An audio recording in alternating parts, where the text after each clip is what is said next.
Alam mo ba kung ano ang isa sa mga pinakamasakit na sitwasyon sa buhay? Yung pakiramdam na parang nakatali ang mga kamay mo kasi kailangan mong umasa sa iba para sa pera.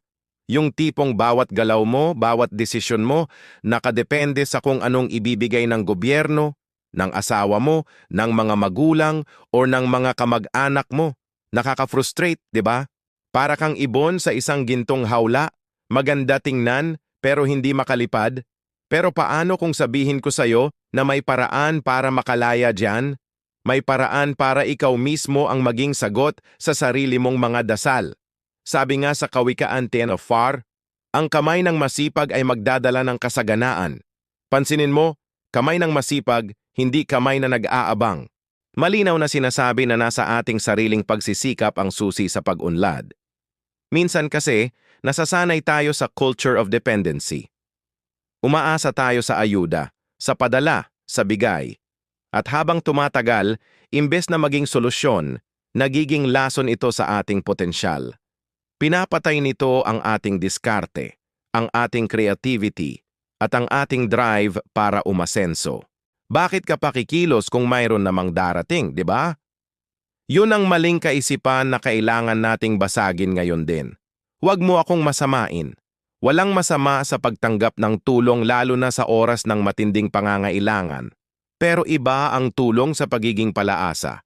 Ang tunay na pagbabago ay nagsisimula kapag nagdesisyon kang tumayo sa sarili mong mga paa. Kapag sinabi mo sa sarili mo, hindi ako magiging biktima ng aking sitwasyon. Ako ang gagawa ng paraan. Isipin mo na lang yung pakiramdam ng kalayaan. Yung kapag may gusto kang bilhin, hindi mo kailangang magpaalam o manghingi. Yung kapag may nangangailangan sa pamilya mo, kaya mong tumulong ng hindi nababahala. Yung kapag may pangarap ka, may kakayahan kang abutin ito. Yan ang kapangyarihang ibinibigay ng financial independence. Yan ang bunga ng kasipagan. Kaya ngayon, hamunin natin ang ating mga sarili. Sa halip na magtanong ng, sino kaya ang tutulong sa akin? Ang itanong natin, ano ang kaya kong gawin ngayon para tulungan ang sarili ko? Maliit man yan o malaki, ang mahalaga ay yung unang hakbang. Pwedeng mag-aral ng bagong skill, magtayo ng maliit na online business, maghanap ng sideline, napakadaming oportunidad para sa taong masipag at madiskarte. Tandaan mo to, ang gobyerno, ang asawa mo, ang mga kamag-anak mo. Sila ay suporta, pero hindi sila ang solusyon. Ikaw ang solusyon. Sabihin mo ng may buong pananalig, ako ang gagamitin ng Panginoon para baguhin ang buhay ko. Kapag niyakap mo ang kaisipang yan, walang imposible.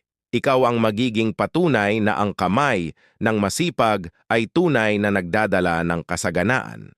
Salamat sa panonood at kung naging makabuluhan ito para sa iyo, huwag kalimutang mag-like, share at mag-subscribe sa Liwanag at Pag-asa TV para sa marami pang aral sa buhay.